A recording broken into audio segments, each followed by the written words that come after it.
back up again, and then one of the owners died just after one of the owners died. Yeah, well, what can you do? I think at this point, I'd rather have the dog live. I mean, yeah, right. those characters there wasn't much to them. I mean, I can give you examples of how you know you're. My other example of how you know you're dealing with bad dudes because the dog dies, but then that's a major spoiler, and I'd rather not go there. Okay. Unless you want me to. There's Molly. a lot of rain in Jurassic Park too. There is a lot because of rain, everything yes. is worse when you're out in the jungle in the rain. Did that get you at all? Like, do you just like really rainy movies? I mean, I'm British, so it's we have a lot of that here. That's why. Yeah. Done. I mean, we've talked about it before. I really like Hard Rain. Don't know what it is, but Hard Rain. Silly films that I enjoy. We're getting to know you today. I have Jay. a thing for rain movies. Yeah. Are you a big Notebook fan? No. Whoa. There we go. That's like the pinnacle of rain scenes. That's Well, some there's great that, and then smooching in there's the rain. 4 Weddings and a Funeral at the end of that. Okay. I hate it. I hate that scene. Is it raining? I hadn't noticed. Oh, yes, you had. Shut up. I despise the end of that film. What about fight scenes in rain? So you have Hobbs and Shaw. Yeah. You have so in Lethal Weapon they hit a fire extinguisher, and then that starts raining on them. That So I counts. mean, yeah, are you a big fan of rain fight scenes? Yeah, that's a great scene. And like John Cusack is on a telephone in the rain in half of his films. Oh, I think. I gave her my heart, and she gave me this his pen. Yeah. Yes. And Identity, isn't that a rainy film? Oh, I Oh, loved that was Identity as a a child. great one. Yeah, yes, this is. Well, I don't know what it as is. a child, I loved it as an adult. Well, I say Yes. child, as a teenager. Oh my goodness. A lot of rain. Oh, wait, do you like Drag Me to Hell? It's okay. Me? There's nothing wrong Oh. with that. Yeah. Great rain That scene. movie is why Sam Raimi should not be allowed access to CGI. Oh, I think it's my top 3 horror film of all time. I love that movie. Really? Oh, that movie's a hoot. And It's so with, silly. with Saffron Burrows, I liked Rain Over Me. Which is a Wow. different kind of rain. Oh, look at that pun. Yeah. I mean, they would have I'm needed sorry. rain in Reign of Fire. They would have done it. Would have helped with all the dragons. Yeah. Yeah. I mean, just burn out the fire. Keeps that fire under control. I like Rainn Wilson as an actor. He's good. In Return of the Living Dead, the rain is bad. Mm. Can't do that. And there's a Netflix show from Norway about rain killing people. What about Chubby Yeah, Rain? From, Chubby Bowfinger. Rain. Chubby Rain is the best. Oh my god. I like how So we've gone my this far. apologies, I am All the references we haven't gone with singing in the rain. That's not the Yeah. kind of So thing off we're. the rails here. That's not our world. We are So- elsewhere. That's remarkable. I want y'all to rank some scenes for me in films. And it's okay if you haven't seen them, but I'm going to go with a few scenes to see Love so that. you can rank them. So Preacher sliding down the hallway, doing the John McClane yell. Then you have Bill and Ted Napoleon at Waterloo going down the water slides. And then you have the Way, Way Back, the water slide movie where the kid passes the guy in the tunnel and everyone cheers about it. Grown Ups, the entire montage where they just wanted to go to a water park and hang out and just get paid for it, which I love. And then Norbit, the Eddie Murphy movie where she goes down the huge slide, bashes through a wall, flies through an entire park, then lands in a pool and drains all the water. And then this one, and then Deep Blue Sea. So how would you rank those water park scenes? I had Piranha 3DD too, but I don't know if y'all saw that one. Which one? I've seen Piranha 3D, but I haven't seen Norbit. Oh, Got it. so this is the problem. I haven't seen most of the movies you just said. I have not seen Norbit. I did see The Way, Way Back, but I don't remember it well. What was the one you said before Norbit? Grown Up. I said Grown Ups, where it's just an entire. That's the one. Yeah, they I have just got not paid seen to Grown hang out. Ups, Got it. but I have absolutely seen Piranha 3D. There's some The one crazy you water missed park out. moments in that one. I don't know what that says about me other than when it comes to terrible movies, I will watch all of the horror ones. I just won't watch all of the comedy ones. Yes, double D, my bad about that. Yes, it is 3 Double D, correct. The second one is 3 Double D. Why I'm so particular about that, let's not go there. But I'm going to put Napoleon on top for this one because that scene and the joy that man has at Waterloo is just amazing. And then I'm going with LL and his John McClane yell because I am a fan of John McClane, so any reference will make me happy. And then I'm going to go with Piranha 3 Double D. So I can't, although you know what, probably The Way, Way Back would be before Piranha 3 Double D, but I don't remember it. So it's kind of unfair for me to say it ranks there because I actually can't come up with what the scene is. It's where, so the kid becomes a man when he's able to fly down a thing. So this guy goes first down the slide and he goes after, and then he comes through first. So then everyone's like, oh man, this guy's cool. And it's just him gaining confidence because he overtook somebody in the tube. Always big. Yeah. Yeah. Man. So that definitely is going to be better. Jay, which ones have you seen?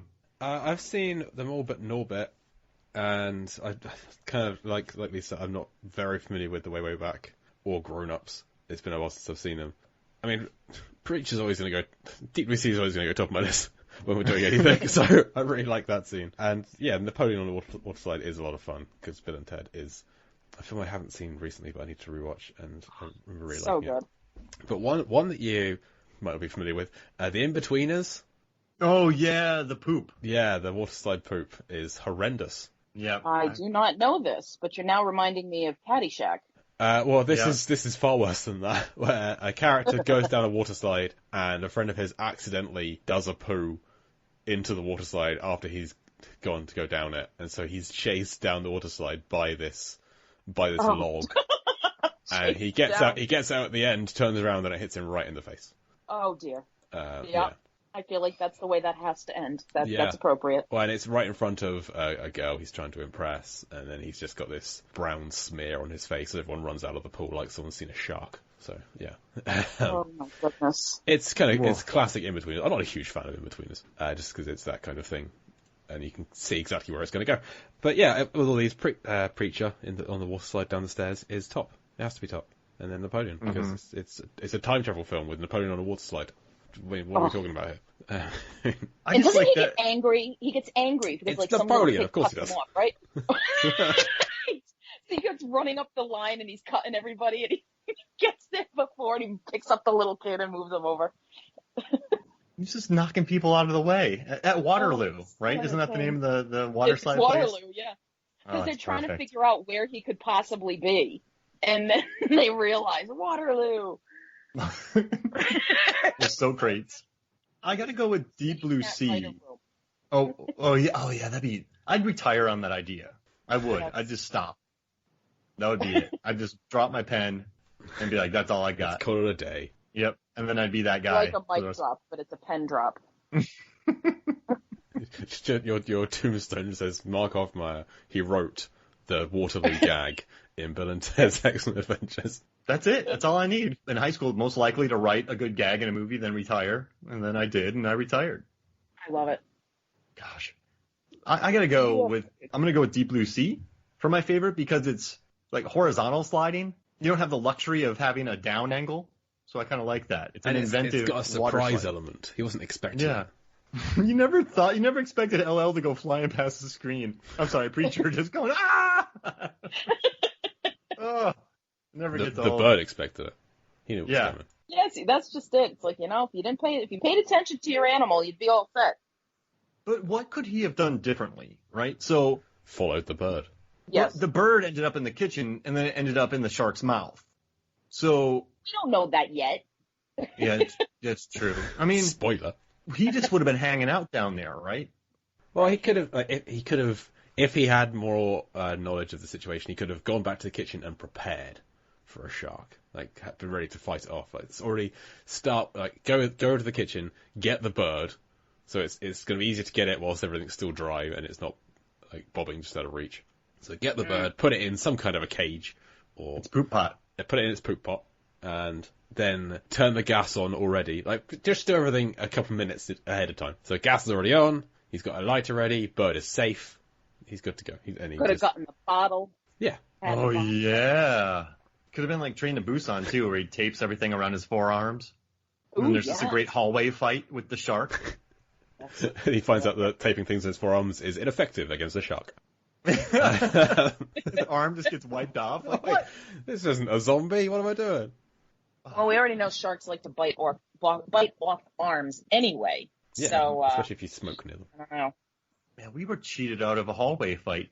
We were. Maybe Imagine the bird's that. gone back for the bottle. Oh. To drink the rest of it, or to... Yeah, I reckon. Well, when Preacher threw it down, It wasn't even he didn't place it down. He threw that away. So it's probably leaking. It's probably a little cooking sherry puddle. I reckon that bird's gone to have a little tipple. That could be. I gotta Speaking say, of which, if you allow me a quick tangent, did you discuss the voice of the bird in prior episodes? Has that come up yet? It has not. So I looked this up because I wanted to know if the bird had a name. You know, like when dogs are in movies, they're credited because there's a particular dog that played that dog. The parrot is not credited. However, the voice of the bird is Mary Kay Bergman, who is not only the voice of JJ the jet plane, but she is all of the moms on South Park. whoa! She's Cartman's mom, she's Stan's mom, and she's Sheila Broflovsky. She's Kyle's mom. I'm like, this is my new favorite character is the parrot because, oh my goodness. Oh, and she's apparently one of the, this is not my word, Bimbette from Beauty and the Beast. One of the three, the blonde women who've fallen after Gaston. Mm-hmm. Oh my gosh. I love Beauty and the Beast. She's done a lot quite of voice work. the prolific voice actress, but I mean, I laughed when I saw she was Cartman's mom, but then I realized she's everybody's mom in that video, in that cartoon. I was like, oh, I'm a fan of hers. This is amazing. And she did Jessie's yodeling in Toy Story 2. Mm-hmm. Wow. See, we've got quite the unsung actress in this film. Yeah, that's incredible. This is one of the greatest days of my life. Yeah. And all this. She's only credited as the bird's voice. There's Correct. also bird noises from Frank Welker, who's a long-time Transformers voice guy. He's got 853 credits on IMDb. Most for voice work. So yeah, he's like the voice of Megatron in the Transformers films. I love Megatron. I gotta tell you, like my childhood, when I saw Transformers on the screen, I saw it at a drive-in, hearing Peter Cullen's voice come through is just like, yes. And then Megatron, I was like, I am on board for this movie. I don't even care how bad it is. We have another connection to Deep Blue Sea because, Lisa, you may not know, in the opening scene, one of the guys one of the college kids on the boat, Mark found out he went on to write Scoob from this here. Scoob! Exclamation mark. Look at that. Which stars Frank Welker as Scooby-Doo and also a pterodactyl. Wow. And also a pterodactyl. Did he do voice work in Jurassic Park? Jurassic Jurassic World? There are some pterodactyls in that, I hear. Oh, unfortunately they didn't speak, which is a missed opportunity with the Jurassic Park films. Well, there's one talking raptor in the franchise so far, which is terrible, in the aforementioned terrible Jurassic Park 3. Accurate. But yeah, as yet there are no talking pterodactyls. But who knows? And is Jurassic Park 3 the one where they have the aviary? Yes, it's a great scene. That's the best part of that film. A lot of yelling in that movie. Yes. And a lot of a character called Billy not dying when he absolutely should die. He should have died. He died at the end of the film when he's not dead. That is his twin. It's the only way that it could exist. That character died. Spoilers for Jurassic Park 3. Nobody's watching it anyway. Good. I have a weird theory for y'all, and I want to see if y'all would collaborate this for me and agree with me. It's fine to disagree, but I just want to see what y'all think. You ready for it? Okay. I'm excited. Hit me. So there's a scene during this moment. LL Preacher is drinking the cooking sherry, and he's grabbing the bottle by the top of the neck, and then he flips it up in a way that really no one does in the entire world. It's movie drinking. And I think Vin Diesel ripped this off from him in the Fast and Furious movies because they grab the top of the bottle, and they don't tilt their head back. They just throw the bottle up in the air. So it makes like a V between their face and the bottle if you're looking at it. And if you put it down, it's just not... I think Vin Diesel stole his drinking for Fast and Furious, the Fast and Furious, from Deep Blue Sea. I'm going to blow your mind, Mark. This is how I drink out of bottles. Really? Yep. It doesn't Did you explode learn in your it face? from Deep Blue Sea? I maybe subconsciously I picked it up from Deep Blue Sea, but this is how I do it because I'm often like having a conversation with someone, so I'm looking at them, so I will drink without tilting my head up, so I'm still looking at the person who may be talking to me. I'm having a break in the conversation, and that's how I drink out of bottles. No word of a lie. But you pop it up so like in the air, so you grab the very top of the bottle, and then you flip it as it's almost upside down. You're basically drinking an upside down beverage. That's what I do. Yeah, it doesn't work well with cans, but it works fine with bottles. Doesn't just explode back in your face? Never has, and it's often fizzy drinks. It's often like Pepsi Max. Huh. I haven't tried it with cooking sherry. I have some